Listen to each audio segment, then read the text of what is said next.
Labas visiems įsijungusiems jaunimo linijos tinklalaidę iš širdies. Su jumis sveikinuosi aš, Diana Bukantaitė, ir kviečiu jau į 5-ąjį mūsų tinklalaidės sezoną. Ir šį sezoną mes tęsėme pokalbių ciklą apie karjerą be Instagramo filtrų, kur su pasiekusiais profesionaliais žmonėmis kalbamės apie jų karjeros kelią. Kalbamės atvirai, nuoširdžiai ir be socialiniams tinklams būdingų filtrų. Ir šiandien man labai smagu pristatyti svečią, šios sezono tinklalaidės partnerio, bendrąjį įkūrėją, tai yra Orbio World bendrąjį įkūrėją, verslininką Andrių Valatką. Labą. Labą dieną, Andriau, tai ačiū visų pirma už tai, kad Orbio World iš tikrųjų tapo mūsų tinklalaidės partneriu ir ačiū už tą laiką, kurį skiriate šiandien dalinti savo istoriją. Ačiū Jums, kad pakvietėt. Tai ir pradėkim. Noriu sugrąžinti jūs į paauglystę, į Kauną, ar ne, į tą laikotarpį, kai, nežinau, galvote, ten 9, 10, 11 klasiai galbūt, ar ne, tai koks buvot paauglys? Sunkus paauglys buvo, iš tikrųjų. Intensyvus, reiktų klausti mokytojų ir tėvų, bet nei tie kažko labai gero turbūt negalėtų pasakyti prisiminę paauglystę. Aš tais laikais gyvenau, kai dar tie kompiuteriai tik tai ateidinėjo į rinką, telefonai buvo ten nebent mygtukiniai ir kiekvieną dieną tikslas buvo tiesiog lėkti į lauką. Ir kai buvau vaikas, aišku, ten žaidimai ir panašiai, kaip paauglys, cigaretės, alkoholis ir visa kita. Tai tokia ta mano paauglystė buvo tikrai šiaip intensyvi ir aktyvi, bet daug ko ir išmokanti. Tai tame ir pliusų ir minusų, sakykime, buvo. Bet, tarkim, to jau, nežinau, paskutinėse klasėse, ar ne? Galvoti apie tai, apie karjerą. Kas traukia, kas įdomu buvo gal? Galvojau, bet kaip dabar atsisuku atgal, tai šiai minutei man atrodo, kad didžiai daliai žmonių realistiškai galvoti apie karjerą paskutinėse klasėse dar yra ankstoka. Žinoma, yra išimčių, kurie nuo labai anksti žino, ką nori daryti ir turi labai konkretų kažkokį pašaukimą. Galbūt atsisuka savo tėvus, nori tęsti tėvų kelią, profesiją, galbūt verslą tėvų nori perimti ir panašiai. Tai yra tokių žmonių, mano nuomonė, mažuma, kurie žino konkrečiai, ką darys, bet dauguma tiesiog dvejoja, abejoja ir tas abejojimas nėra blogai, manau, blogai yra neteisingų kelių nueiti, o kai tau yra 17, 18 ar 19 metų, manau, tikslas yra kuo daugiau visko pabandyti, skirtingų sričių, profesijų, amatų galbūt ir pažiūrėti, kas tinka labiausiai ir atrasti save. Sakėt, buvot sunkus, ar ne, tas paauglys, ar buvo kažkokia, nežinau, tėvų mokytojų jau tokia prognozė, kaip kartais būna, iš jo tai išaugs ten kažkas, ar ne, tai iš Andriaus bus, ką sakydavo? Būdavo įvairių, aš keliose mokyklose mokiausi, tai pirmoji mokykloje, ypač pradinėse klasėse, mane mokytojai labai talentingų laikė ir labai dažnai girdavo be konkrečios priežasties. Ir šiai dienai jaučiu, kad tai man truputėlį pakenkdavo, nes atrodavo, kad aš kažkokį magišką super gabumų uždėdavo man, nežinau, skraistę ir atrodo, kad man net nieko daryti nereikia, man viskas gaunasi. Ir tada tu augi ir su to nusiteikimu eini vėlesnės klases ir iš tikrųjų tai nesigauna. Jeigu nedarai nieko ar tik tai kažkokio menamo gabumo remiesi, tai niekas ten nesigauna, mokytojai keičiasi, tie, kurie mane ten 1, 2, 3 klasėje laikė ypatingų talentų, jie tiesiog liko pradinėse mokyklose, ten į 5, 6, 7, dar tie mokytojai kažką girdėjo galbūt iš tų pradinių klasių mokytojų, bet po truputėlį tas naratyvas keičiasi ir mokytojai nebelaiko kažkokių ten ypatingų ar talentingų, o po to dar vėliau, o tu neįpratęs stengtis, neįpratęs kažkaip dirbti daugiau ir gaunasi taip, kad paskui 10 klasę ir laiko vos net ten atsilikusiu, tai net iki tokio buvau, kaip sakant, prisigyvenęs. Ir tai kuo sakė, kad būsit mama? Kaip prognozavo ateitį? Tėvai nežinau. Nesakė nieko. Okay. O pačiam kokie dalykai atrodė, tarkim, vis tiek, mokyklą baigė šiandien, ar ne, irgi kalbam apie tą sėkmingą karjerą, ar buvo kažkokie dalykai, kur matėt, kad, sekasi labiau arba patinka labiau, nebūtinai, kad mokėtės ir namų darbus darėt. Kai mokydavausi, tai kaip ir viskas sekdavosi iš esmės, bet geriausiai galų gale sekdavosi istorija, Bet ankstesnėse klasėse sekėsi ir tikslieji mokslai, ir matematika. Jeigu kažką pradėdavau gilintis, tai visai ir pasisekdavo. Bet istorija tokia, kažkaip aš taip labai tos mokslus žiūrėjau savaip, kaip man patiko, taip niekada nemėgdavau labai vykdyti ten kitų užduočių ir man primestų temų, o istorija būdavo tokia, kur atsivertėm vidury knygos, nereikia nei ką perskaitai, visai įdomu. Tai vat visai tas dalykas visai gerai sekėsi, bent tą egzaminą pavyko gerai išlaikyti labai. Super. Tai vat, o daugiau tai po to vėlesnės klasės jau sunkiau su tais pažymiais ir mokslas pasivijo ir tas apsileidimas ir panašiai. Tai šiaip sunku buvo mokykloje, tikrai, labai sunku. Gerai, po mokyklos, kas toliau buvo, kaip toliau keliavot? Po mokyklos buvo dvejonės, ką čia daryti toliau. Turėjau iš esmės tik istorijos egzamino gerai išlaikytą ir ten anglų neblogai. Ir visai neturėjau matematikos. Ir mano, sakykime, tais laikais, tai labai mažai buvo variantų, kur aš galiu įstoti su turimais egzaminais. Tiesiog gerų istorijos. Kur galima įstoti su gerų istorijos egzaminu? Istorija. Ir šiaip nėra, ir dar galėjau iš esmės gal 2 ar 3 dalykus įstoti. Istorija, anglų filologija ir menotyrą. Tai pasirinkimas labai siauras buvo ir net tokie kažkokie galbūt potencialiai būtų dominę mane mokslai, kaip politikos mokslai, tai ir jiems reikėjo matematikos egzamino ir ten negalėjau iš esmės stoti. Tai galvau, ką čia daryti, ar stot ar nestot. Pasiklydęs, nelabai kas patardavo, nelabai kas klausė, tai galvojant, tai reikia įstoti į istoriją, bent stipendiją gausiu pusę metų iš tikrųjų.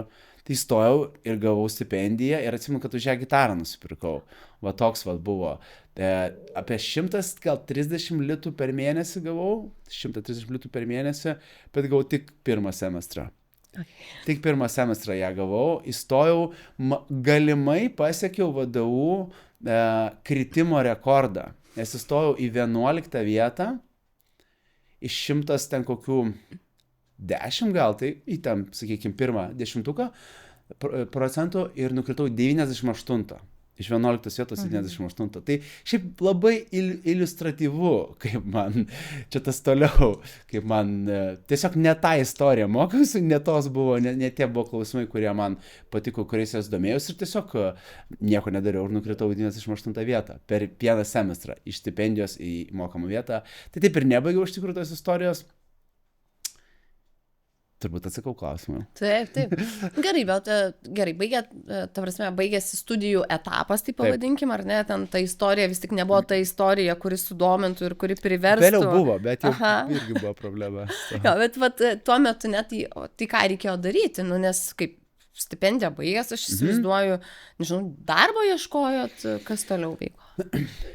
Gal labiau apibūdinti norėčiau tą tokį bendrinį jausmą, kuri iš esmės dabar tai atrodo, tai arba tą darai, arba aną darai, arba taip, jeigu ne taip, tai taip. Ir taip viskas atrodo daug aiškiau, bet kai tu metų 18 ar 19, tiesiog toks, ką žinau, tai dabar įstojau, dabar lyg čia kažką mokinuosi, nei aš turiu ten planą, nei aš turiu viziją, nei aš kažkokią perspektyvą turiu, toks tiesiog stumiu dienas truputėlį. Tai va toks va jausmas buvo. Tai toks, dabar tai skamba, kad tai ką, ten mokama vieta, kaip čia daryti, ar stoti, bet tiesiog, o ten tai tiesiog stumi dienas. Tai gal nukritau į tą mokamą, aišku, vietą, mama sumokėjo už tą dar vieną semestrą, tai dar pasimokinau tą istoriją. Ir maždaug tokiais kur kas trumpesniais etapais mąsčiau, net ne mėnesiais, o ten dienom ar savaitėm. Toks akivaizdu, kad tai nebuvo nei geras pasirinkimas, nei man reikalingas, nei net neaišku, ką su tuo veikti. Ir dar dabar man neaišku, ką veikti pabaigus istoriją. Tai istorijos mokytojų bus, net nežinau, šiaip dar pedagoginio ten reikia, tai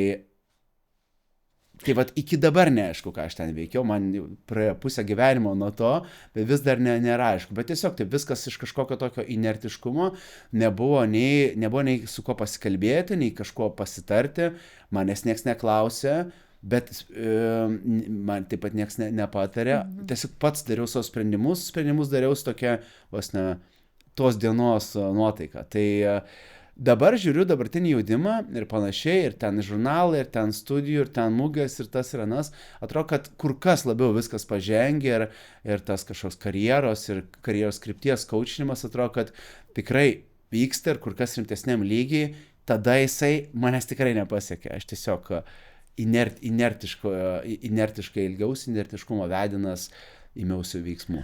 Stumėt tas dienas, fakultete ar ne istorijos, ten mokytės, o tai kur atėjo tas momentas, kad kažkokio pokyčio reikia, kad nebūsit istorijos mokytojai? Ne taip buvo. Ne taip, tai papasakokit. Ne taip buvo. Aš ten tiesiog daug mėnesių aš ten taip stūmiau, mokiausi, nesimokiau, skolos kaupėsi, išlygindavau, ten jau pastoviai ant ribos iškritimo buvau.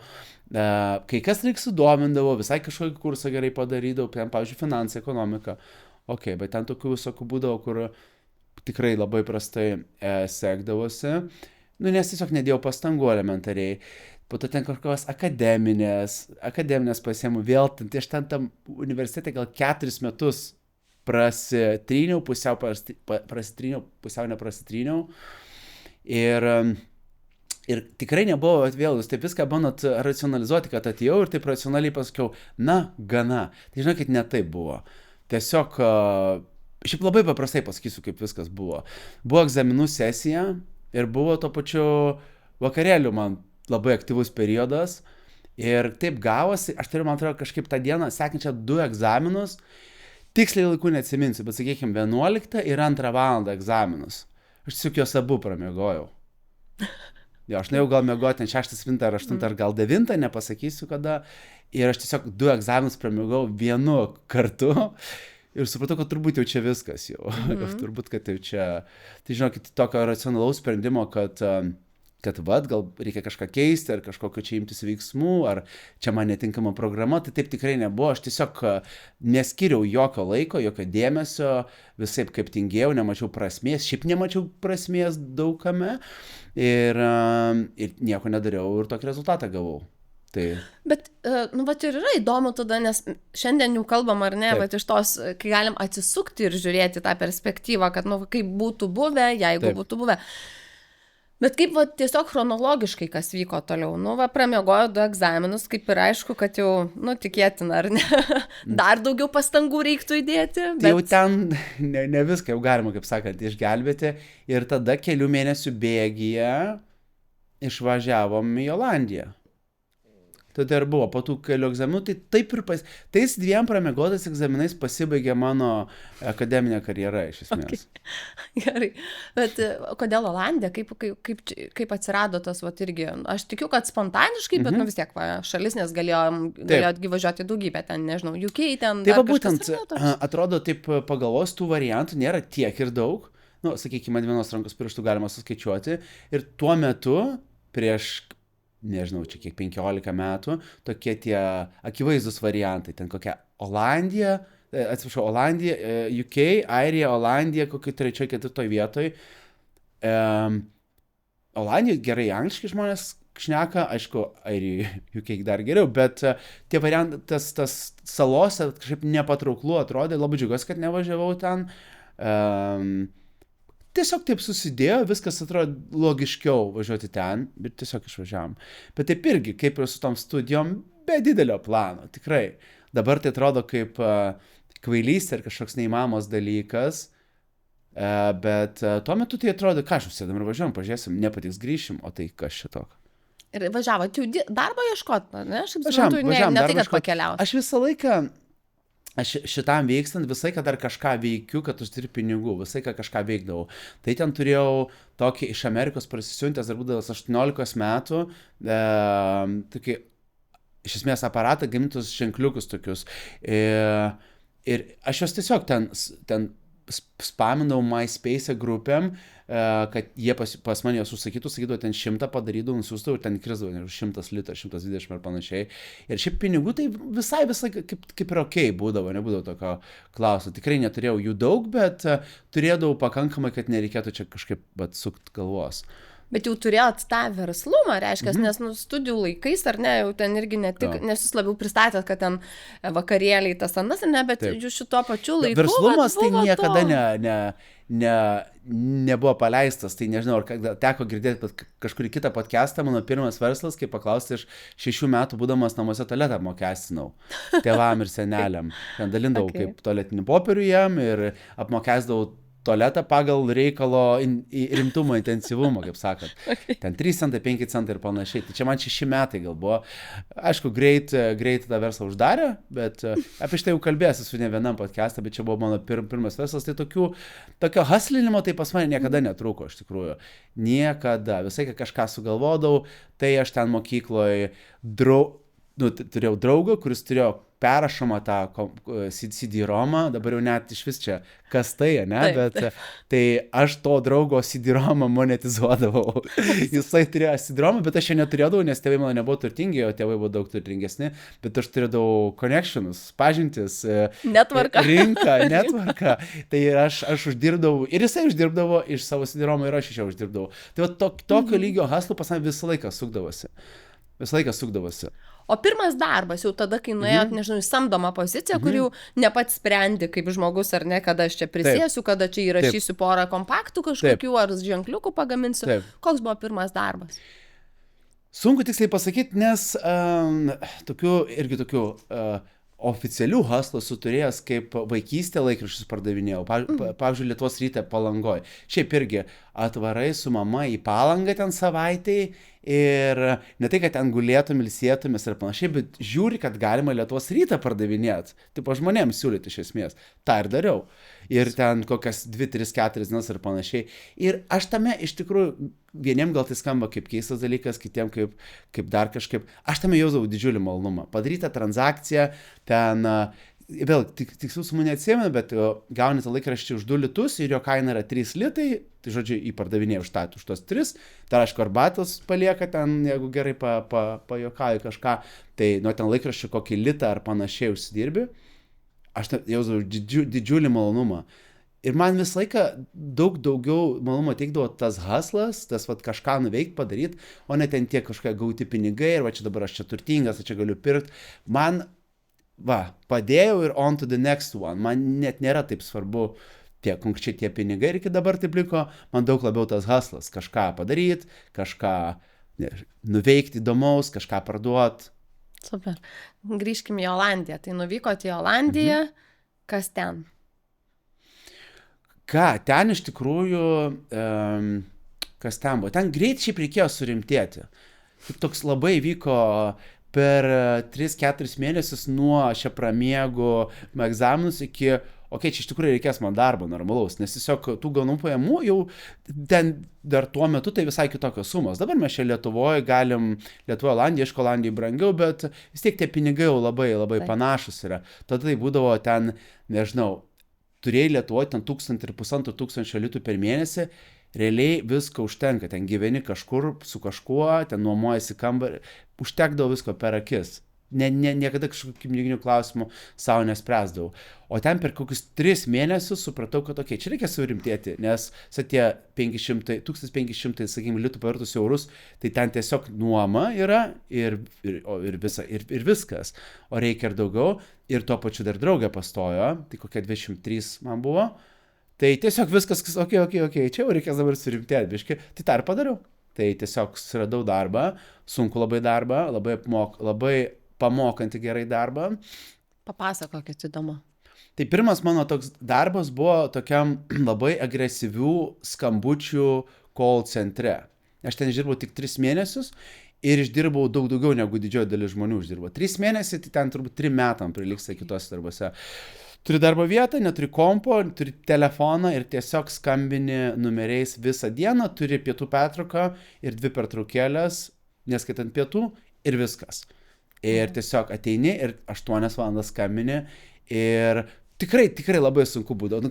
Kas čia sunkaus turo skambint, bet buvo dienų, kur aš tiesiog milijoną kartų labiau būčiau ten, kaip sako, flipinės burgerius McDonald'e, negu tą daręs, nes tiesiog būdavo emociškai neįtikėtinai sunku, ten į dieną 100 kartų išgirsti ne, ar ten dar kažką baisiau, ir tiesiog neturi nieko, neturi kur paslėpti, tiesiog vienu dėliai ar dviejai, skambini, ir aš tiesiog tą dariau, ir kažkokį sėkmės net lygį pasiekiau, padariau ten vieną tokį didesnį pardavimą, kur ten sistema taip sudėta, ten pardavimą net nereikia padaryti. Tu ateini mėnesį padirbi, bet iš esmės tu parašinėjai lydus kažkam ten vadovom ar kitiem, kurie vėliau tos pardavimus padaro, tai ten sistema tokia labai įspūdinga, sakykime. Tai va, tai aš ten net 3 mėnesius išdirbau, pasikartosiu, daug daugiau negu vidurkis žmonių. Nepramiegojot? Apie pramiegojimą ten kalbos net nebuvo, ten reikėjo su kaklaraiščiu eiti ir su švarku ir su kaklaraiščiu reikėjo nusipirkti, turbūt vienintelis kartas, kai esu kaklaraištį turėjęs, nešios, tai buvo tada. Ir tik penktadieniais galėdavo eiti be švarko ir kaklaraiščio, bet aišku, tvarkingai apsirengęs. Tai mes čia dabar apie darbą iš namų šnekam, kaip čia žmonės nori kiekvieną dieną, aš eidavau, sakau, turėdavau penktadienį laisvesnį, nes galėdavau ne su švarku ir kaklaraiščiu eiti. Trumpa ta patirtis, bet labai labai apmokant, labai labai stipri patirtis. Iš tikrųjų, aš kažkaip pat armijų nebuvęs, čia mano armija yra. Nes tikrai labai sunku, labai fiziškai, labai emociškai pavargęs būdavau ir tikrai buvo, ir tų pinigų netiek ir daug, bet būdavo, sunku būdavo. Bet tokia disciplina labai, atsirado. Disciplina ir tu tiesiog neturi kur savęs dėti. Tu sėdi ir skambini, tu pertikų, tu tiesiog, va, čia ir tą visą dieną darai. Aš atsimenu, būdavo momentų, kai pasižiūri į telefoną ir rodo tą pačią minutę, kaip ir prieš tai. Tai pažiūri, sakykim, 4 PM4, pasižiūri dar kartą, vis dar 4 PM4. O tu 5, aišku, laukti. Kaip įmanoma telefoną pažiūrėti, kad jis tą pačią minutę. Tai va taip laikas linkdavo. Tai tikrai būdavo, tikrai įspūdinga, bet nekeičiau šitos patirties, linkėčiau jos kitiem, neužsibūti žinoma, bet tikrai ir kiek išmokau, aš tada, man buvo 20, gal tai aš nežinau, ką reiškia HR, Human Resources, HR, ką tai reiškia, galvoju, nežinau, ką tai reiškia. O po tų 3 mėnesių, galim šnekėti apie biznį, apie dalykus, no problem, labai daug ko supratau, labai daug ko išmokau ir tiesiog... Man pardavimai visą laiką sekėsi, aš tiesiog galiu parduoti žmonėm dalykus. Tai ta dalis bet tokio biznio supratimo, kas čia kaip veikia, kaip tos įmonės struktūros ir panašiai veikia. Tai va, ir tada tam darbe padirbus, esi labai trokštamas darbuotojas kitose įmonėse, kur viskas yra daug lengviau. Ir tada ten po tų 3 mėnesius darbinau kitą įmonę ir fiziškai labai netoli ten per porą pastatų tam pačiam rajone Olandijai ir tada ten mano karjera ir pinigai tiesiog tik į viršų eksponentiškai. Nuo to laiko aš tam pirmam darbe apie pinigais apie 1200 uždirbdavau eurų, gal truputėlį daugiau, dar ten kokį bonusą gal gaudavau, kažkas tokio. Tai tuo metu buvo Olandijos biuros minimumas, ir ten turi padaryti pardavimų, kur niekas nepadarydavo, kad uždirb daugiau, ir ten maždaug unlimited uždirb, bet realiai niekas neuždirba. Ir tada perėjau į tą kitą darbą, tai tiesiog mano kiekvieną mėnesį, kiekvieną ketvirtį, kiekvienas metus ten augo tas vidurkis. Tiesiog, ir čia mes šnekam daug metų atgal, dabar tos sumas nekelia įspūdžio, bet aš tada supratau, kad man gerai sekėsi pardavimai ir po kokių 1,5 metų aš 4,000 eurų uždirbu be ten išsilavinimo, nieko nebaigęs, Olandijoje, anglų kalba, tiesiog maldamas liežuviu. O neblogai. Ir iš tikrųjų, tada aš uždirbau daug daugiau negu tiesiog ten Olandai baigę mokslus uždirbo. Tai aš jau tada, galvoju, man visai neblogai sekas, tikrai galvoju, viskas tikrai gerai einasi. Bet nuo tada ir viskas toliau taip tęsiasi, iš esmės, toliau visą laiką geriau einasi, beveik kiekvieni metai geresni už prieš tai buvusius ir toliau ta kryptis tęsiasi. Olandijai, tai gerai sekasi, ar ne, bet šiandien kalbam Lietuvoje, tai kaip atėjo tas sprendimas, nežinau, grįžti į Lietuvą? Iš gero gyvenimo. Ne, tai pradėjau dar tą darbą dirbdamas, kuriame puikiai sekėsi ir ten beveik berods 3 metus išdirbau. Aš šiaip nuobodu buvo ir pradėjau nebegerbti sistemos iš tikrųjų, bet taip turbūt žmonėm kartais nutinka, sistema labai mylėjo mane, man viską davė ir dabar atsisuku atgal, kad pradėjau tiesiog nebežinot, ko dar norėt. Matau tą kartais ir dabartiniuose darbuotojus ir panašiai, kad viskas žiauriai gerai sekasi, pardavimai auga, bet kažko noras daugiau. Tai reikia savo kažką daryti, nes vis tiek neužtenka tik tai dirbti kažkam, norisi savo kažką daryti, norisi tos atsakomybės daugiau ant savo pečių. Aš žinau, kad aš esu tas, kuris, gerai, kam prisimti atsakomybę? Už bet ką. Tai aš prisimsiu. Kas dabar, kažkas vyksta, nežinau, kažką planuojam, kas prisims atsakomybę. Turbūt aš prisimsiu. Aš pratęs prisimti atsakomybę, aš žinoma, kad galiu klysti, galiu bet aš drąsiai ją prisiemu. Taip ir su savo verslo kūrimu, tai yra toks didesnės atsakomybės prisėmimas savo. Ok, čia yra nežinia, aš atsakau labai patogaus gyvenimo, labai patogios darbo vietos, atlyginimo ir panašiai, bet aš einu kur daryti kažką savo. Ir taip ir prasidėjo internetiniai dalykai, affiliate marketingas prasidėjo internetinės mano kelionės. Iš tikrųjų, net tada prasidėjo, dar anksčiau prasidėjo, bet prasidėjo tos kelionės 2013 metais, net atsimenu gerai, kurios atvedė iš esmės viskas nuo 2013 iki šiandien, tai yra tęstinumas. Kiekvienais metais kažkas keičiasi truputėlį, bet viskas yra iš tų mano, tais 2013 metais pradėto affiliate marketingo tęsinys. Tai jis toliau tęsiasi, vis įgauna kažkokią naują kitą formą ar kryptį ar panašiai, bet tęsis toliau. Pradėjot vienas? Vienas. Ir kaip vat irgi, labai smalsu, tikrai, vat atrodo, kad, vat kaip ir sakėt, kad nuo to laikotarpio, vat Olandijoje, ir ne, kur tikrai greit atrodo, kad suaugote į tą discipliną atkeliavot, reikėjo, ir sekasi vis labiau ir labiau ir labiau, ar ne, tai vat tuo metu, kai vėl atsisakė truputį to komforto zonos, kur ten užtikrintas atlyginimas, va gerai sekas, ir atkeliavot į tą vėl vieno, ar ne, bandymą kurti kažką savo. 2 komentarai, kad nepamirščiau. Gerai. Pirmas, surimtėti tikrai labai reikėjo greitai, pinigų klausimas ir kaip minėjau, draugė pastojo, tai šiaip turiu padėkoti savo vaikams, kad labai daug jie man priduoda motyvacijos ir energijos daryti dalykus, nes šiaip aš neturiu noro kažkokiam, nežinau, kažkokiam daiktam, aš jų turiu šiaip daug, bet man nėra, kad man kažkokią didžiulę esmę sudaro, kad man dabar keičiasi ar su nukiu laikrodžiu ir su kitokiu, šiaip viduje man viskas tas pats, bet vaikai atsiradęs Ugnius, bet atsirandantis tikrai man labai labai padėjo į dalykus pasižiūrėti daug rimčiau. Ok, dabar reikia surimtėti, dabar reikia to ir to, aš eisiu tą ir gausiu. Tai taip ir atsitiko iš esmės. Tai nuo ką tik pramiegojau, ten nežinau ką daręs, gal neminėsim per podcastą, ką daręs iš vakaro, pramiegu 2 egzaminus, iki ten, ok, dabar žiūriu rimtai ir uždirbau greit pinigų, daug per porą mėnesių čia mes šnekam. Pirmas dalykas, o antras dalykas buvo koks?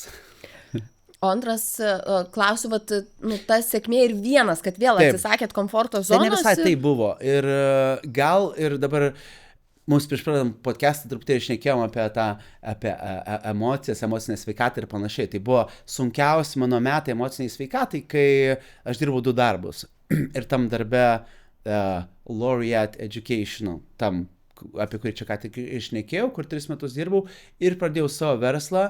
Tai buvo tikrai sunkus metai.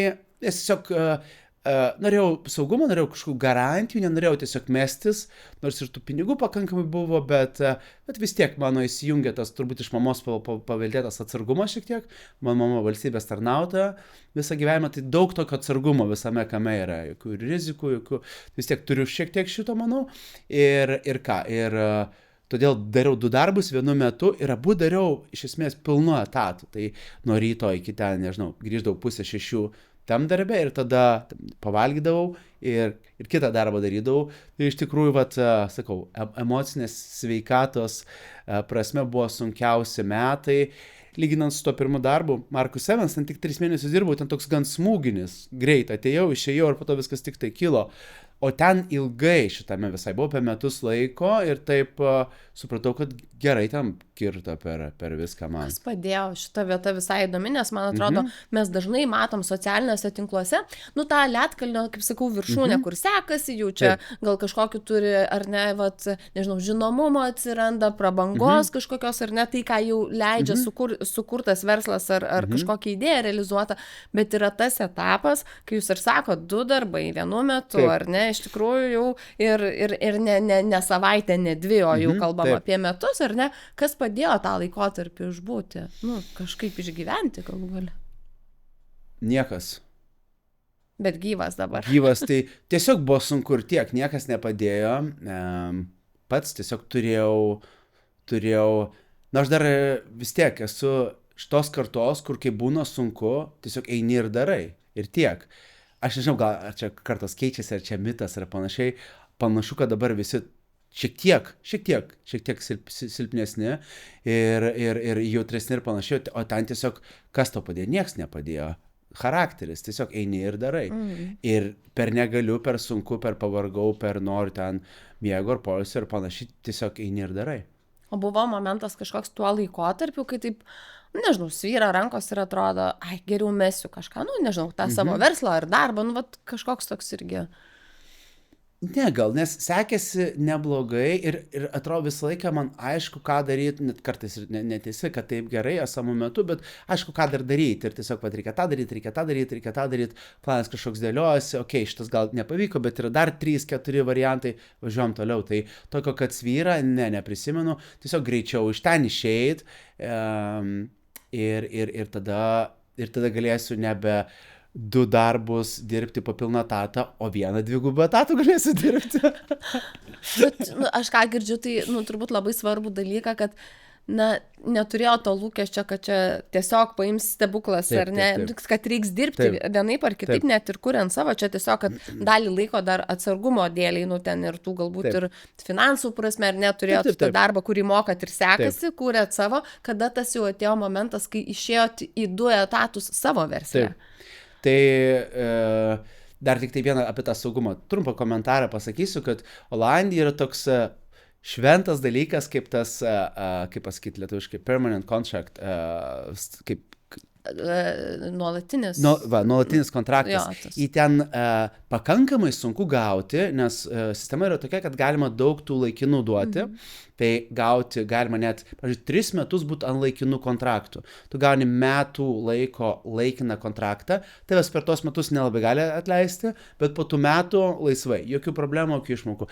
Ten gaunant tą nuolatinį kontraktą, tu esi tokio saugumo lygyje, kad ten labai labai sudėtingas atleidimas. Olandija, visa Europa mūsų daug to turi saugumo darbuotojų atžvilgių, Lietuva, Vokietija, Olandija ir panašiai.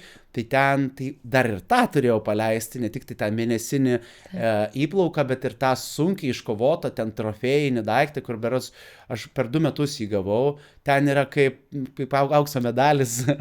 Iš tikrųjų, ten įmonės iš tikrųjų, kai jos labai rimtai svarsto, ar duoti tą permanent kontraktą ar ne, visokių ten būna net ir visai neblogiems žmonėms, kartais jo neduoda, per daug jų turi, rizikas vertinasi. Įdomi sistema, bet gavau tą trofėjų, tai jau ten ir tą palikt buvo, kaip sakant, reikalas. Vis tiek varikliukas kažkoks buvo, nes kažkas jau su tuo medaliu ir būtų ir gyvenęs, ar ne? Mes tikrai turime daug lietuvių išvykusių, kurie tikrai išsikovoja, pavadinkim, tuos medalius, įsikūrė, ar ne, turi darbą, šeimą. Tai ten jau tikrai tą, ką gavau ir ten viskas lėtai, bet jau toliau augo, aš galėjau iki dabar puikiausiai gyventi, bet tikrai ne apie tai aš esu. Man reikia iššūkių, man reikia, kad būtų įdomu, man reikia naujų kažkokių vietų, nematytų ir užkariauti naujus klodus ir panašiai. Tai dabar atsikus atgal, tai net nebuvo šansų, kad aš ten amžinai tą daryčiau. Ir tiesiog išėjau savo daryti ir ten gerai sekėsi. Kada grįžot į Lietuvą? Tai, manau, 8-9 metai jau bus. 9 gal jau bus. Manau, kad rugsėjai bus 9 metai, jeigu gerai skaičiuoju. Ir kas patraukė, nes atrodo ir Olandijoje galėjot, ar ne, toliau savo verslą kurti? Keli dalykai. Tai pirmas, aš norėjau verslą kurti būtent Lietuvoje, nes tiesiog jaučiau, kad man čia lengviau komunikuoti ir kalba, bet ir šiaip kultūra ir ko reikia čia gausi. Ar ten reikia buhalterio, reikia teisininkų ar kažkokių paslaugų, bet ko ten ofiso, viskas kažkaip atrodo paprasčiau čia veikia. Olandija turbūt labai tokia, kaip pasakyti, sena rinka, viskas labai struktūruota, labai aišku, bet ten kokį ofisą išsinuomoti, nežinau, 5 metų sutartis ir ten su visokiais sudėtingais niuansais. Aš čia tik vienas esu, arba mes ten 2-3, aš negaliu tokiam, rašytis tokiem kažkokiem įsipareigojimams sudėtingiam. Aš kažkaip tą tokį karjeros, tą savo verslo pradžią, man ten tiesiog per sudėtinga, per daug, per dideli reikalavimai, per sudėtinga, man atrodo. Ir galų galia žmonės samdyti čia Lietuvoje atrodo daug realistiškiau ir paprasčiau negu ten. Tai grįžau iš esmės dėl verslo kūrimo. Ir nei sekundės nesigailėjau, nei dėl bet kokios priežasties. Šiaip man labai patinka mano kraštas, patinka Lietuva, patinka miestas mano, Pajūrys, Vilnius patinka, visi miestai iš esmės patinka.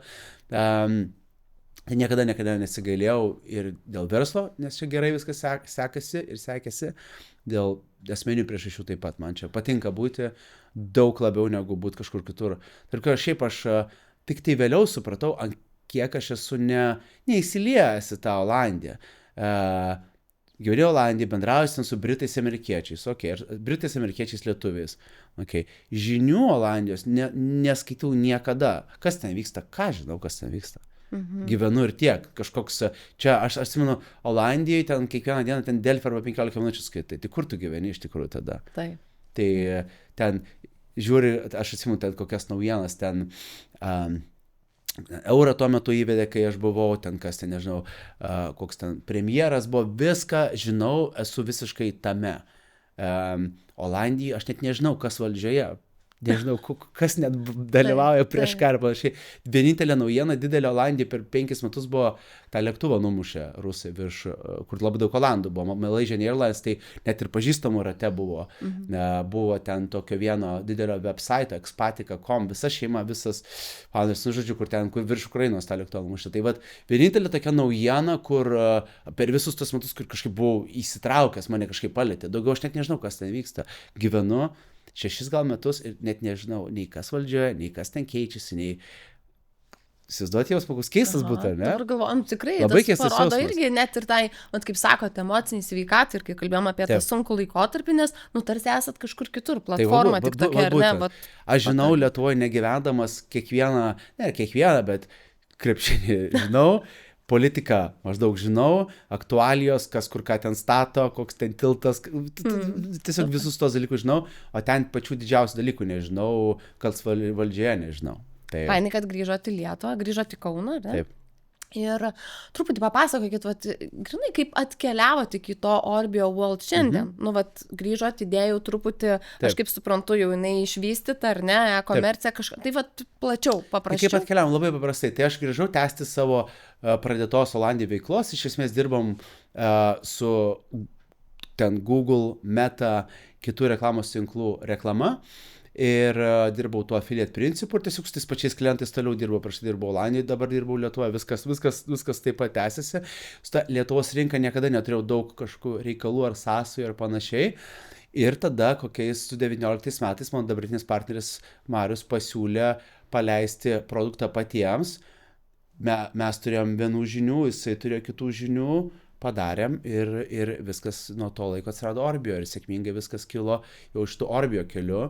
Man tas agentūrinis darbas, agentūrinis modelis, visos labai vėl hustlas, bet toks labai keičiasi viskas. Čia su vienais dirbi, čia su kitais dirbi, ten auga, jau ten džiaugiesi, bet nieks nestabilu, ten auga, ten krenta, kur vakar auga, come on. Reikia, kad viskas vienu metu augti ir toks visą laiką. Šiaip gerai labai sekėsi jau tada. Jau aš į Lietuvą grįžau aukštai pakeltą galvą, tikrai turėjau ir resursų, ir visokių, ir tai viskas jau čia buvo gan paprasta iš tikrųjų. Orbio World, ar ne šiandien, papasakokit trumpai apie savo verslą tiem, kurie nieko negirdėjo. Orbio World yra e-komercijos brandų kūrėja. Mes kuriame įvairius fizinius brandus, produktus, kuriuos pardavinėjame visą pasaulį. Savo reklama, ten per Google, per Meta, per Amazon. Turim, pavyzdžiui, peilio didžiulį brandą, turim pagalvį didžiulį brandą ir daug kitų. Tai ir yra Orbio. Orbio ir darbuotojai, žmonės, komanda, kiek dabar jūsų yra? Apytiksliai tikrai čia nereikia, statistikos darbo inspekcijai. Reikia tikrinti, bet apie 330. 330 plus šiuo metu yra. Tai čia nuo 2019, kai grįžot, kaip su irgi partneriu, ar nepradėjot, tai čia kiek yra, kokie 7 metai. 7 metai turėtų būti, kaip tik dabar balandį, man atrodo, buvo. Super. Kas pasikeitė nuo to momento, kai dirbot vieną savo ar ten, pirmi tie gal keli žmonės, iki laikotarpio, kai šiandien jau turite savo verslą, ar ne? Kas kitaip jūsų paties, nežinau, dienoje, veikloje, atsakomybėse? Tai keičiasi nuolatos iš tikrųjų. Tai kai tu pradedi verslą, tai tu esi viskas viename. Verslininkas, buhalteris, teisininkas, ten administratorius, reklamos pirkėjas, reklamos agentas, marketingo vadovas, viskas viename. Visas šitas funkcijas tu darai vienas ir šiaip sunku, ir sunku labai mėtytis tarp tų funkcijų, kad ten tiesiog atrodo nori darbą daryti, tą, ką išmanai, o dar tu ten skambina buhalterį kažkokių sąskaitų, o tu sąskaitų tikrai net nežinai, kurios yra, net nenori jų ieškoti iš tikrųjų. Tai sunku buvo būti viskas viename pradžioje. Tai čia tais net 19, čia kai grįžau iš Olandijos, 16 gal metais reiktų tikslintis. Tai buvo tas visai sunkus periodas, kai tiesiog daug visko reikia viename daryti, o dabar tai dirbi prie tokių, stengiasi dirbti prie didžiausią įtaką padarančių projektų. Tai ar tai kažkokių krypčių atidarimas naujų, ar tai kažkokių produktų sugalvojimas, ar tiesiog panašus dalykai, kur tu didžiausią vertę įmoniai. Tai tą ir stengiasi dabar daryti. O kas šiaip sunkiausia, būnant jau verslo savininku, tokiu, kurį užauga įmonė, nes kai dar aš įsivaizduoju, vėl čia įsivaizdavimas, kai keli žmonės, ar ne, nepavyks yra viena, prisimi tą atsakomybę už save labiausiai, ar ne, šiandien 330 plus žmonių, jau šiek tiek priklauso nuo to jūsų idėjų, darbų, tai kas gal sunkiausia jums pačiam? Sunkiausia, gal kas, nežinau sunkiausia, bet kas vis nustebina, tai žmonės iš tikrųjų sugeba vis nustebinti iš įvairių pusių. Ir iš teigiamas pusės, kartais iš neigiamas pusės, bet vis tiek sunkiausia turbūt bet kokiuose tokiuose darbuose yra, kaip pasakyti, santykiai su žmonėmis. Žmonės yra neprognozuojami, žmonės įvairūs yra, žmonių emocijos veikia ir panašiai.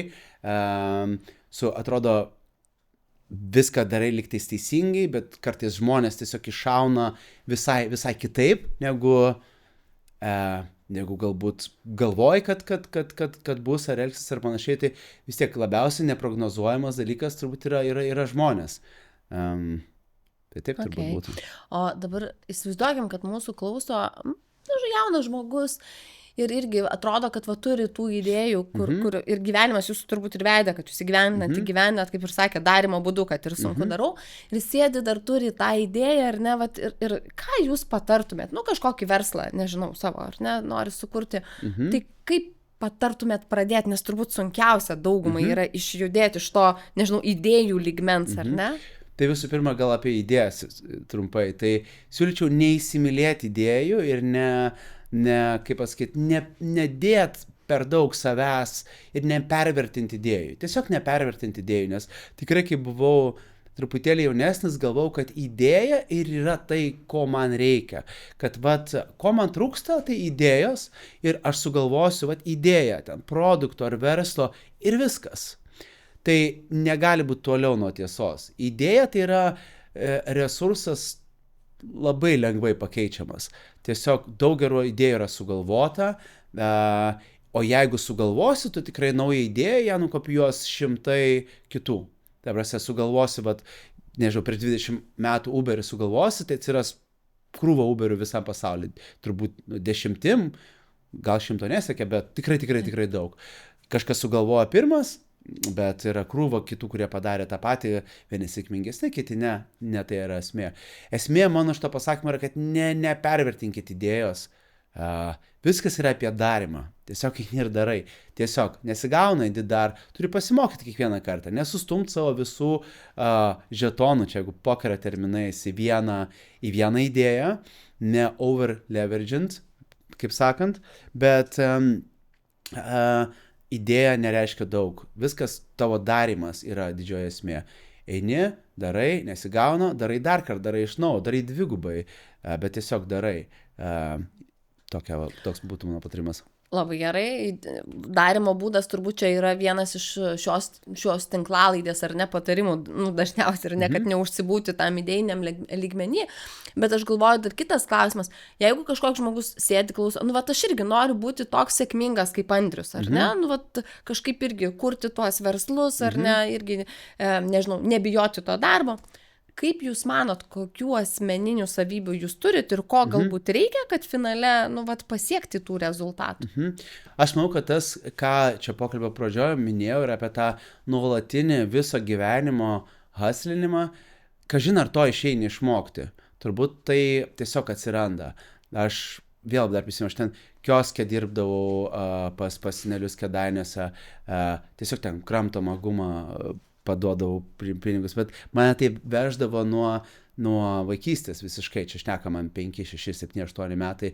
Aš tiesiog visą laiką norėjau tame būti, visą laiką norėjau kažką tokio veikti, kažką haslinti, kažin ar, ir tai yra tam tikra aistra, o aistros labai sunku išmokyti. Ir man atrodo, turi arba neturi, aš taip galvoju. Tai jeigu žmogų potencialiai traukia tai, jeigu tai domina, jeigu norisi vis kažką daryti, vis kurti, vis kažkas idėjas, nesvarbu feilinti ar nefeilinti, ne tame esmė, bet kad vis kažką daryti, vis save kažkur statyti, vis kažką pabandyti, tai tikrai čia tik tai skiria bandymų, kaip sakant, kiekis. Gerai. Kaip reaguojat pats į nesėkmę tada, ar ne? Nes irgi minėjot, kad nepasiseks išmokti, ar ne? Tai kas padėtų tam žmogui, ar ne, su ta nesėkme būti? Nes supras, kad nesėkmė yra tiesiog žaidimo dalis. Ir nesėkmė tai yra duomenys tau, kuriais vadovaudamasis tu turi pasiekti sėkmę. Tai tu, turi dabar nesėkmę kažkokiam projektui, kažkokiai idėjai, kažkokiam versle. Ką dabar iš to gali pasimokyti? Kaip tu su šitą nesėkme gali padaryti sėkmę? Tai čia yra tiesiog duomenys. Aš irgi apie reklamos ten kampanijas šnekant, kad kažkokia kampanija nesėkminga, nepelninga. Bet ką mes pamatom iš to? Ką mes išmokstam? Kokių mes duomenų gaunam? Gal pamatom, kad mūsų ten vartotojai jaunesni turi būti, ar vyresni turi būti, ar krūva visokių klausimų. Bet blogai yra, kad tu nieko nepasimokai iš tos nesėkmės. Va čia yra jau kritiškai blogai. Tai aš tai žiūriu nesėkmės kaip į duomenis, kurie mane moko, ruošia kitom sėkmėm. Andriau, visą dabar laiką galvoju, kaip pramiegojo tos egzaminus ir po to išvykote į Olandiją, tikrai kilot aukštyn. Taip, visą laiką. O buvo, kad kažkas nepasisekė bet kur, nes dabar atrodo net lengva kalbėti žmogui, aiškint, kuriam viskas sekasi, ar ne? Ar buvo kažkas, kurgi atrodo, kad ta nesėkmė yra kažkokia tuo metu bent jau, ne dabar, kai žiūrim iš laiko perspektyvos, bet ar buvo kažkoks etapas, kai nesiseka čia? Nebuvo. Reikia pripažinti, galima, jeigu taip jau ieškot tokių į tą pusę etapų, tai ten COVID kokie pirmieji metai, 20, bet nesėkmė, tai kažkokia didelė nesėkmė, tikrai sunku būtų tą pavadinti, tiesiog mažesnė sėkmė negu įprastai. O čia nėra požiūris vidinis, nes aš dabar galvoju, tikrai, gal čia yra susitvarkau, einu toliau, žinau, ką darysiu. Tai turbūt aš neleidžiu, kad man nesėkmė, tai žinoma, kad yra nesėkmių kiekvieną ten mėnesį ar ketvirtį ir panašiai, bet aš neleidžiu, ta prasme, kad man nesėkmė čia užimtų daug eterio. Aš, šitą nesėkmė uždarom ir viskas, važiuojam toliau. Šiaip gal iš tikrųjų čia yra požiūrio klausimas. Turbūt. Ir tiesiog neleidžiu, kad man nesėkmė per daug kažkokios vietos galvoje užimtų. Bet tai geras kampas labai, nes turbūt atrodo, kad negali žmogui ten 20 metų vien tik gerai, ar ne viskas, bet turbūt nesustoti, ar ne, išmokti ir judėti, tai turbūt čia jūs tas pavyzdys gal esate. Pasiemi, kas reikalinga, kas naudinga, kas vertinga ir važiuoju toliau. Ir aš visai gerai atsistatau, greitai labai. Jeigu man kažkas neveikia, gerai neveikia, pažiūrim tada, ką kito galim daryti, kas gali veikti ir panašiai. Manęs taip sunku visai išmušti, kad gal irgi ant kitų žmonių dažniau pamatau, kad kažkas neveikia ir ten nusivylimas greitai ir panašiai. Tai man šito nėra. Man nesėkmė tai yra, keičiam kryptį, darom kažką kitą. Super. Labai smalsu paklausti, iš tos emocinės sveikatos pusės, sakot, greit neišmuša iš vėžių, tai dabar galvoju, kas padeda, turit kažkokią discipliną, nežinau, miego, sporto, nežinau, kažkokių tai dalykų, nes mes kartojam nuolat jaunimo linijoje, ne, kad galim visai galvoti, bet yra labai banalu, bet miegas, judėjimas, ten sportas yra mityba, ar ne, kur tiesiogiai turi įtaką ir mūsų tam. Ką jūs darot? Bet nedarau nieko ypatingo iš esmės, nieko, ko kiti nedarytų. Tai aš žinoma, kad miegu, stengiuosi miegoti kaip įmanoma daugiau. Bet ne tas, kur verslininkas 3 valandas tik miegat ir galvot. Ne, aš netikiu, čia man nesąmonė. Čia šiaip, man atrodo, mitas ir toks,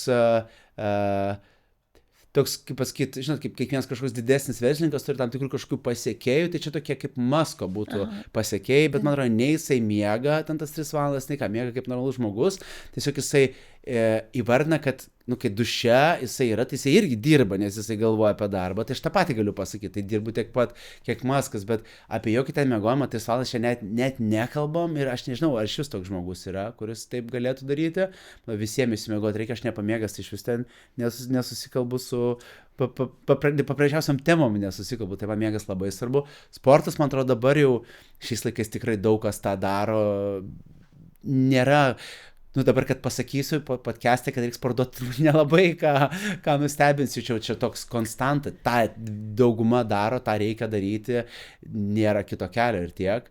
O kažkokių ypatingų metodų, ritualų kažkokių neturiu, Super, bet veikia turbūt tai, kad, turbūt tas požiūris, nesėkmės man ir yra vienas iš tų, ką nori užfiksuoti, ar ne, kad kai mažiau galbūt užsibūni tame, judi, prižiūri savo ten kūną, protą, ar ne, tai tada ir tos reakcijos gali būti visai kitokios, nes mes, kai esam tikrai pervargę, mažiausias, ar ne, dalykas mus gali išmušti iš vėžių ir reaguoti gali labai skirtingai. Teisingai, taip. Super. Žiūrėkit, jauni žmonės šiandien, ar ne, jūs pasakojat savo istoriją, bet dabar turi iš tikrųjų, mano čia įsitikinimo, ar ne, begalę galimybių, kur mokytis, ar apskritai mokytis, informaciją gauti apie bet ką pasaulį. Mes dar turim šiandien į AI atėjusi mūsų gyvenimus, kuris dar keičia ar ne viską ir tų galimybių kalnas. Tarkim, ir čia galiu, o socialiniai tinklai mirga, ar ne, nes tas jau keliauja ten, tas su darbu workationas ten, ar ne, ir visas tas. Taip. Kaip atsirinkti, kaip surasti tą, suprasti, kad kažkas tavo, ne tau, ar reikia, kaip pabūti, kaip tų darbų kaitaliot, nekaitaliot, pasidalinkit savo įžvalgom. Tai kaip tą padaryti, aš nežinau, žinokit, bet labai matau, ar pritariu tą, ir atrodo, kuo daugiau tų pasirinkimų, tuo sunkiau tas išsirinkimo klausimas yra. Anksčiau, tikrai taip nebūdavo tos informacijos daug mažiau ir visko mažiau, o kaip pasirinkti, žinau, man visą laiką veikia darimo būdas, visame kame, aš tiesiog viską einu per darimą, aš stengiuosi pagalvoti, bet man daug lengviau yra daryti, negu galvot, ar labai daug planuoti, ar ten kažkaip labai ruoštis ir kauptis, labai daug matau tarp kitko žmonių, ypač jaunų, kur ten daug visokių knygų protingų skaito, aš jų net neperskaitęs esu nei vienos iš tų protingų knygų, ir taip atrodo, kad čia taip ruoštis ir kauptis tokiam sprogimui, kaip jau jų karjera ten šausi tą viršų, kai va dar tą vieną knygą pabaigs skaityti, ar kokį dar tą vieną podcastą peržiūrės ir jų karjera į viršų bus, kaip sakant, sprogimas. O man tiesiog lengva yra daryti. Man lengviau yra padaryti, suklysti, perdaryti, dar kartą perdaryti ir man tai veikia. O tas kažkoks ten ilgas ten informacijos rinkimas, kažkoks labai ilgas ruošimasis, ten kokių ten planų dėliojimasis ir ten vizijų, ten 5-mečių, 10-mečių, ten bordų, dar kažkokių ten dėliojimasis, man tai neveikia, aš pametu tuos dalykus, man lengviausia yra tiesiog daryti. Apie tą darimą, aš kaip kaunietė, tai vis tiek noriu paklausti Daina. Taip. Ar ne? Orbio World yra vienas pasaulis, ar ne, kuriame gyvenat. Papasakokit, labai smalsu, kaip atsirado, kodėl, ar ne, nes tai tikrai ne komercija ir netiesiogiai. Tikrai ne komercija, taip. Šiaip labai fainas projektas, labai džiugina mane. Visai nemažai ten savęs atiduodu ir taip laike ir emocijoje, kiek galvoju vakare. Ar apie Orbio galvoti, ar apie Dainą, tai dažnai būna, kad ir apie Dainą galvoju, kad tiesiog noriu, kad būtų gerai, noriu, kad būtų sėkmingai, bet taip pat ir nenoriu, kad ten bet kas būtų ir bet ką darytų, tai tokio tam tikro išrankumo tame yra, kad turiu komfortą nesivaikyti ten kiekvieno renginio, galim tiesiog jų turėti mažiau, viskas ok. Palaukit, labai nubėgom. Taip. Aš kaunietė, jūs kaunietė, suprantam, kas ta Daina. Taip. Papasakokit visiems kitiem, kurie nesupranta, apie ką mes čia kalbam. Kas ta Daina? Aš galiu papasakoti, bet jūs daug fainiau papasakosite. Aš irgi galiu papasakoti. Daina yra istorinis tarpukarinis Kauno kino teatras, pirmas kino teatras Lietuvoje, pastatytas 1936 metais lietuvių architekto ir daug metų veikia kaip kino teatras. Po to ten ir kilimų parduotuvė buvo, ir dar visokių klubų buvo. Ir daug metų buvo apleistas dabar. Apie 15 gal metų buvo visiškai apleistas pastatas, gal net daugiau. Ir dabar aš jį atkūriau, rekonstravau, įrengiau ir turim bene geriausia Kaune tokia vat renginių venue, renginių erdvė. Tai šitą su komanda padarėme. Kodėl? Vat kodėl? Geras klausimas, iš tikrųjų. Čia reiktų jau čia tokios terapinio seanso jau, čia nežinau, ar pavyktų greit šitą atsakyti. Aš pamoka vat jaunimui galėtų būti tokia, kad kartais tiesiog projektai įvyksta ir tu pradėjai sudaryti, jūs galvojate, kad aš turiu planą, bet aš jo neturiu iš tikrųjų.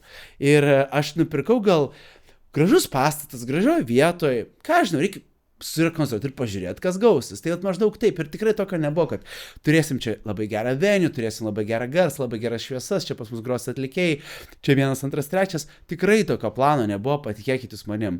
Buvo planas. Pabandom, pažiūrim, parekonstruojam, pažiūrim, kas gausis. Tai vat gausis tikrai gerai, kviečiu visus apsilankyti. Tikrai turim labai fainą vietą. Dabar plečiam, kaip sakant, darome daugiau renginių ir bus jų ir daugiau, nuo rudens bus jų daugiau.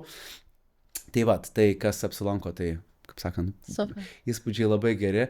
Tai vat taip ir atsidūriau šitam projektui ir aš jaučiu kartais ir ten su jaunimu kalbėdamas ir panašiai, kad žmonės galvoja, kad va, tokie verslininkai kaip aš jau turi ten visiems dalykam labai aišku konkretų planą, tokią misiją ir tiesiog jis ją eina link jos ir įgyvenina ir kiekvienas yra žingsnis apskaičiuotas, kaip eiti link to plano. Iš tikrųjų, realybėje taip nėra, labai daug kas vyksta tiesiog ekspromptu, imi darai, galvoji, gal vienai bus, būna visai kitaip.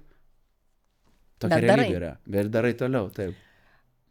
Andriau, didelis ačiū už pokalbį, paprastai pokalbio pabaigoje būdavo Orbio World klausimas, ar ne, mūsų pašnekovams, svečiam, bet šį kartą turim jaunimo linijos klausimą Andriui. Ir jaunimo linijos mano komanda nori paklausti tokio klausimo. Kada paskutinį kartą verkėte? Neatsimenu dabar taip konkrečiai, gal metų bėgi turėjau, nežinau, pusmečio bėgi. Tai vyrai verkia. Tai aišku, kad verkia. Tai vat sūnus man gimė dar vienas prieš maždaug metus. Tai tikrai tada buvo ašara išspausta. Bet galvoju, kad gal ir po to dar buvo. Neturiu dabar tokio. Bet klausimas, dėl ko? Tai neturiu dabar atsiminimo, kur čia dėl ko, bet skamba, kad kartais tiesiog dėl nuovargio galėčiau. Tiesiog visko per daug būna. Ir to darimo gal kartais per daug. Ir ten reikia būti, ir ten reikia būti, ir tą reikia. Ir kartais žmonių lūkesčiai, ir to iš manęs nori. Ir kartais, tiesiog per daug svorio ant tų pečių. Tai tada galėtų išslyst kokią ašarėlę. Tikrai ne ten, kad kažkas mane sunervino, dabar apsiverkiau. Tai čia taip sunkiai tai turbūt galėtų vykti. Bet beveik garantuotai tai bus dėl tiesiog krūvio ir visko aplinkos lūkesčių man. Taip, tai tikiu, kad visko labai daug ir papasakot labiau per sėkmę, bet turbūt pats nemažai darot, kad priimtumėt visai kitaip nesėkmės ir jos nesugriautų jūsų, tai to ir linkiu ateityje. Labai noriu palinkėti, kad ašaros būtų labiau iš džiaugsmo kažkokio ar ne, ar tų nuostabių gyvenimo įvykių, bet jeigu, taip nutinka kartais ir tikiu, labai linkiu, kad nenutiktų jums ir jūsų aplinkoje, bet jeigu netyčia ateis tas tamsus periodas kažkada, tai mes padovanosim po šio pokalbio Vilties knygą, kur ir žinomų istorijų, jaunimo linijos išleista knyga, kur žinomų žmonių istorijos apie tai, kaip tamsiausiam gyvenimo periode vis tiek pamatė šviesą ir šiandien gali džiaugtis toliau gyvenimu ir gyventi iš pilnos širdies. Tai to ir linkiu ir ačiū už pokalbį iš širdies. Ačiū Jums.